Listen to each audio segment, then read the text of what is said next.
Hello बच्चों, मेरे class में आप सभी का हार्दिक स्वागत है।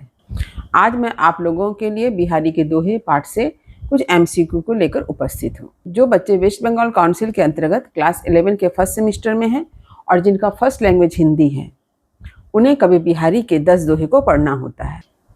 बिहारी के दोहे से संबंधित वीडियो मेरे चैनल पर अपलोड हो चुका है और उन सभी वीडियो का लिंक आपको डिस्क्रिप्शन बॉक्स में मिल जाएगा। तो जो बच्चे मेरे चैनल पर नए हैं वे चैनल को सब्सक्राइब जरूर कर लें। आज मैं इस पाठ से कुछ एमसीक्यू को लेकर उपस्थित हूँ। क्लास 11 के फर्स्ट सेमेस्टर में जितने प्रश्न परीक्षा में पूछे जाते हैं वे सभी एमसीक्यू टाइप होते हैं, इसलिए यह बहुत ज़रूरी है कि आप पूरे पाठ को खूब ध्यान से पढ़ें। प्रत्येक दोहे में आए हुए कठिन शब्दों के अर्थ के साथ साथ प्रत्येक पंक्ति की व्याख्या को भी अच्छी तरह से समझ कर पढ़ें। तो चलिए आरंभ करती हूँ। एमसीक्यू टाइप क्वेश्चन, इसके साथ ही साथ इसका उत्तर भी। तो पहला प्रश्न है कि कवि बिहारी हिंदी साहित्य के किस काल के कवि हैं? इसका उत्तर है रीतिकाल। दूसरा प्रश्न है कवि बिहारी हिंदी साहित्य के रीतिकाल के किस धारा के कवि हैं? तो इसका उत्तर है रीति सिद्ध धारा।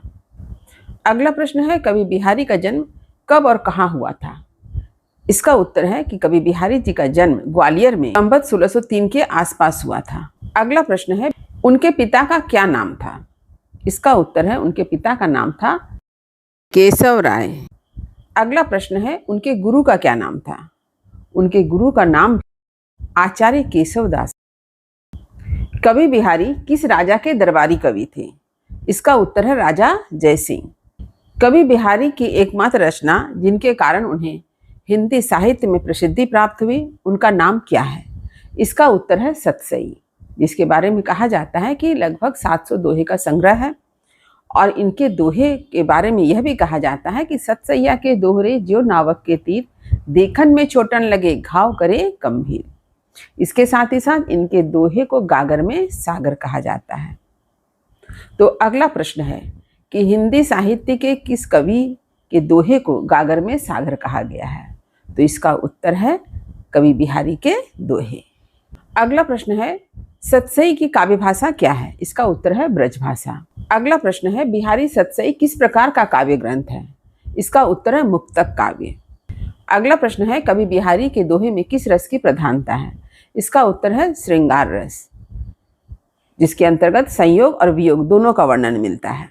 अगला प्रश्न है कवि बिहारी ने श्रृंगार रस के अतिरिक्त अन्य किस प्रकार के दोहे की रचना की है? इसका उत्तर है भक्ति एवं नीतिपरक दोहे की रचना।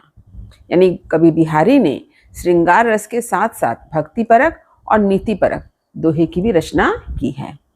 अगला प्रश्न है कवि बिहारी ने किन मुगल सम्राटों की कृपा प्राप्त की? इसका उत्तर है जहांगीर और शाहजहां। अगला प्रश्न है कवि बिहारी की मृत्यु कब हुई?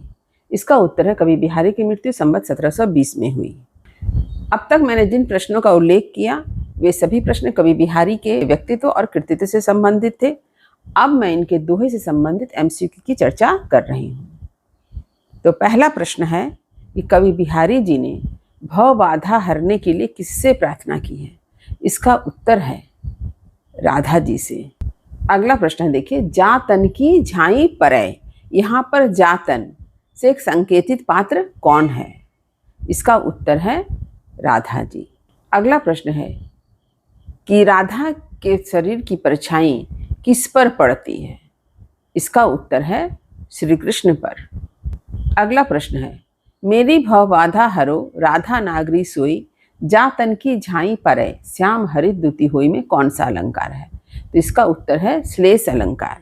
तो पर बारो उर्वशी सुनी राधिके सुजान। यहाँ पर उर्वशी किसे कहा गया है? यहाँ पर उर्वशी कहा गया है राधा जी को। अगला प्रश्न है उर्वशी जो एक अप्सरा का नाम है, इसकी तुलना किससे की गई है? इसकी तुलना की गई है राधा जी से। तो पर बारो उर्वशी सुनी राधिके सुजान, तू मोहन के उर्वशी हुए उर्वशी समान। इस दोहे में कौन सा अलंकार है? इस दोहे में यमक अलंकार है। तू मोहन के उर्वशी में श्री कृष्ण के हृदय में कौन बसी है? इसका उत्तर है राधा जी। नहीं परागु नहीं मधुर मधु, नहीं विकासु यही काल, अली कली ही सो बध्यो आगे कौन हवाल। इस दोहा में कौन सा अलंकार है? इस दोहा में अन्योक्ति अलंकार है। अगला प्रश्न, यहाँ पर अली किसे कहा गया है? इसका उत्तर है राजा जयसिंह को। अगला प्रश्न है, नित्य प्रति पुण्योई रहे आनन ओप उजास। इस पंक्ति में कौन सा अलंकार है? इसका उत्तर है अतिशयोक्ति अलंकार। अगला प्रश्न है, किस प्रकार के चित्त की यानी हृदय की गति समझ में नहीं आती है?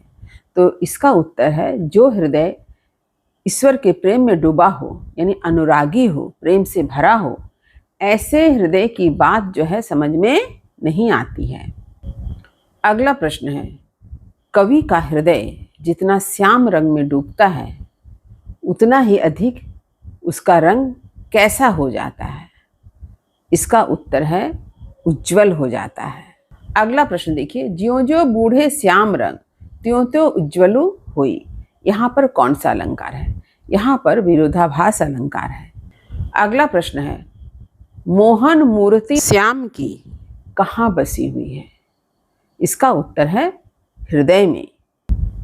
अगला प्रश्न है, नायक और नायिका के नेत्र मिलने पर क्या टूटता है? इसका उत्तर है कुटुंब यानी परिवार टूटता है। अगला प्रश्न, नायक नायिका के नेत्र मिलने पर किसके हृदय में गांठ पड़ती है? इसका उत्तर है दुर्जनों के हृदय में। अगला प्रश्न देखिए, बतरस लालच लाल की, यहाँ पर लाल कहकर किसे संबोधित किया गया है? तो इसका उत्तर है श्री कृष्ण। अगला प्रश्न, मुरली धरी लुकाई, किसने मुरली को छिपा दिया है? इसका उत्तर है गोपियों ने। परंतु यदि आपके एमसीक्यू में गोपी ना देकर अगर राधा ऑप्शन में रहे तो आप राधा को टिक करें। अगला प्रश्न, गोपियां श्री कृष्ण की मुरली को क्यों छिपा देती हैं? इसका उत्तर है श्री कृष्ण से बात करने के लालच में। अगला प्रश्न है, किसकी आंखें दुखी है? इसका उत्तर है नायिका की आंखें दुखी है। अगला प्रश्न, श्री कृष्ण की मूर्ति जो हृदय में बसी है उसका प्रतिबिंब कहाँ दिखाई पड़ता है? इसका उत्तर है संसार में। अगला प्रश्न, वृषभानुजा और हलदर, इस दोनों शब्द में कौन सा अलंकार है? इसका उत्तर है श्लेष अलंकार। अगला प्रश्न, श्री कृष्ण की मोहनी मूर्ति की गति कैसी है? इसका उत्तर है अद्भुत है। तो ये कुछ एमसीक्यू हैं कवि बिहारी के दोहे से संबंधित, जिसके उत्तर को भी मैंने बतला दिया है। उम्मीद करती हूँ कि ये सारे प्रश्न और उसके उत्तर आपको समझ में आ गए होंगे। यदि कहीं कुछ समझने में दिक्कत हो तो कमेंट अवश्य करें, वीडियो को लाइक करें और सभी पढ़ने वाले विद्यार्थियों में शेयर करना ना भूलें। जो बच्चे मेरे चैनल पर नए हैं वे चैनल को सब्सक्राइब जरूर कर लें ताकि हर नई वीडियो का नोटिफिकेशन आपको समय समय पर मिल सके। तब तक पढ़ते रहिए, जीवन में आगे बढ़ते रहिए। मेरी शुभकामनाएं आप सभी बच्चों के साथ है। धन्यवाद।